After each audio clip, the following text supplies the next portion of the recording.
السلام علیکم ناظرین غزہ میں اسرائیلی فوج کی بربریت کا سلسلہ جاری ہے۔ ایسے میں دل دلا دینے والی ویڈیو بھی سامنے آ رہی ہیں۔ غیر ملکی ذرائع ابلاغ کے مطابق اسرائیلی فوج کی فائرنگ سے شہید ہونے والے کم عمر فلسطینی معتز انس منصور کا آخری دیدار کرتے ہوئے والدہ پر سکتہ طاری ہو گیا، جسے دیکھ کر ہر آنکھ اکش بار ہو گئی۔ جنوبی نابلس کے گاؤں میں اسرائیلی فوج نے ایک چھاپہ مار کارروائی کے دوران 16 سالہ معتز انس منصور کو فائرنگ کر کے شہید کر دیا، جس کی شہادت پر ہر آنکھ اشک بار ہے۔ اسرائیلی فوج کی فائرنگ سے شہید ہونے والے معتز انس منصور کے جنازے کی ویڈیو سوشل میڈیا پر وائرل ہو رہی ہے، جس میں اس کی والدہ نے بڑے ہی جذباتی انداز میں اپنے لخت جگر کو رخصت کیا ہے۔ بیٹے کے جنازے پر بوڑھی ماں کے بہتے آنسوں کو دیکھ کر ہر کوئی غمگین ہو گیا، بے بس ماں کو دلاسا دینے کی کوشش کرنے لگے۔ واضح رہے کہ غزہ میں اسرائیلی حملوں میں شہید فلسطینیوں کی تعداد 14,000 سے تجاوز کر چکی ہے، جبکہ 33,000 سے زائد افراد زخمی ہیں، جنہیں طبی امداد بھی میسر نہیں ہے۔ اس کے بعد اسرائیلی حکومت اور حماس کے درمیان 4 روزہ جنگ بندی کے معاہدے پر اتفاق ہو گیا، جس کے تحت اسرائیل میں قید 150 فلسطینیوں کے بدلے غزہ میں قید 50 جرگہ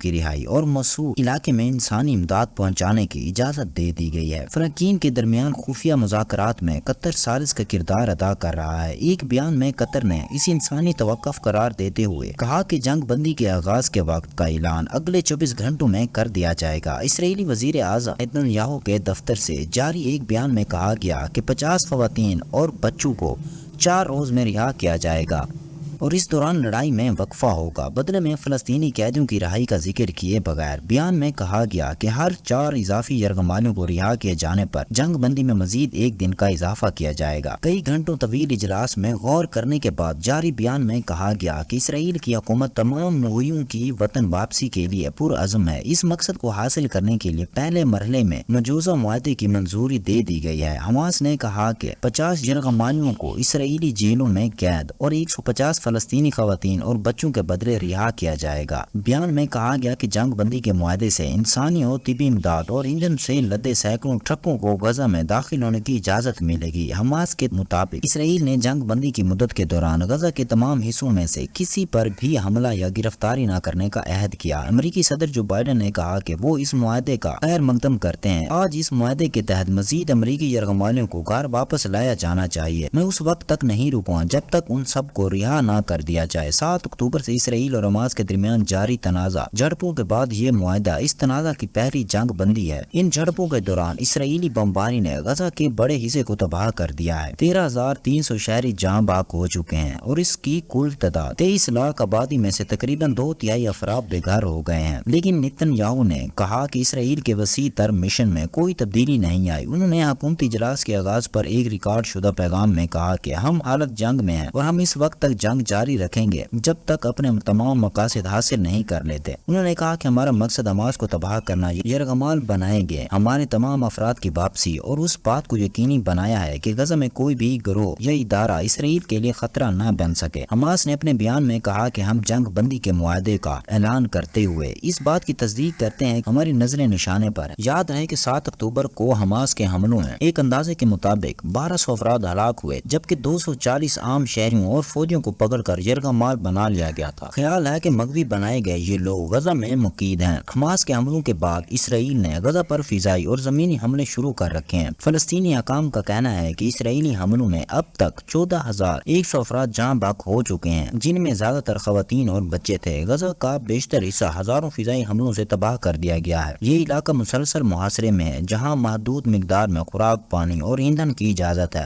حماس اور اسلامی جہاد کے ذرائع کے مطابق جنگ بندی کے اس مجوزہ معاہدے کے تحت خوراک اور طبی امداد کے 300 ٹرک غزہ میں داخل ہونے کی بھی اجازت ہو گئی ہے۔ انسانی ہمدردی کی بنیاد پر جنگ بندی کے معاہدے پر عمل درآمد کے لیے اسرائیل شدید عالمی دباؤ میں ہے، لیکن حالیہ چند روز میں اسرائیل نے شمالی غزہ میں جارحیت میں اضافہ کر دیا ہے۔ اسرائیلی وزیر اعظم نیتن یاہو نے کہا کہ غزہ کی پٹی میں حماس کے ہاتھوں یرغمالیوں کی رہائی کے حوالے سے آج پیش رفت ہوئی ہے۔ خبر رساں ایجنسی رویٹرز کے مطابق اسرائیلی وزیر اعظم کے دفتر کی جانب سے جاری ایک بیان میں کہا گیا کہ اس کے حوالے سے پیش رفت ہو رہی ہے، لیکن اس پر مزید کچھ کہنے لائق فی الحال نہیں ہے، لیکن مجھے امید ہے کہ جلد ہی اچھی خبر ملے گی۔ ٹائمز آف اسرائیل نے قبل از قطر کی وزارت خارجہ کے ترجمان ماجد الانصاری کے حوالے سے رپورٹ کیا تھا کہ ہم کسی معاہدے تک پہنچنے کے قریب ترین ہیں۔ ماجد الانصاری نے مزید کہا کہ مذاکرات نازک اور آخری مرحلے میں ہیں۔ حماس کے رہنما اسماعیل ہانیہ نے آج صبح ایک بیان میں کہا کہ اسرائیل کے ساتھ جنگ بندی بندی پر ایک معاہدہ تک پہنچنے کے قریب ہیں۔ انہوں نے مزید کہا کہ گروپ نے اپنا موقف قطری ثالثوں کو پہنچا دیا ہے۔ کہا جا رہا ہے کہ اس معاہدے میں کئی دنوں کے لیے فائرنگ اور گولہ باری میں وقفہ، حماس کے ہاتھوں میں تقریباً 50 شہری یرغمالیوں کی رہائی اور اسرائیلی تحویل میں قید فلسطینیوں، خواتین اور بچوں کی رہائی شامل ہے۔ یہ معاہدہ 7 اکتوبر کو اسرائیل کے اندر حماس کے حملوں کے بعد سب سے بڑی یرغمالیوں کی رہائی اور قیدیوں کا پہلا تبادلہ ہوگا۔ اب تک 240 افراد میں سے صرف 4 اسرائیل کو واپس کیے گئے ہیں۔ جنگ سے پہلے اسرائیل نے تقریباً 5200 فلسطینیوں کو گرفتار کیا تھا اور 7 اکتوبر سے اب تک 2900 سے زیادہ گرفتاریاں ہو چکی ہیں۔ انسانی حقوق اور مانیٹرنگ گروپوں کا خیال ہے کہ اسرائیل نے کم سے کم 95 خواتین، 37 صحافی اور 145 بچوں کو قید کر رکھا ہے۔ تو دوستو آج کی ویڈیو اتنی ہی، ملتے ہیں نیکسٹ ویڈیو کے ساتھ، تب تک کے لیے اللہ حافظ۔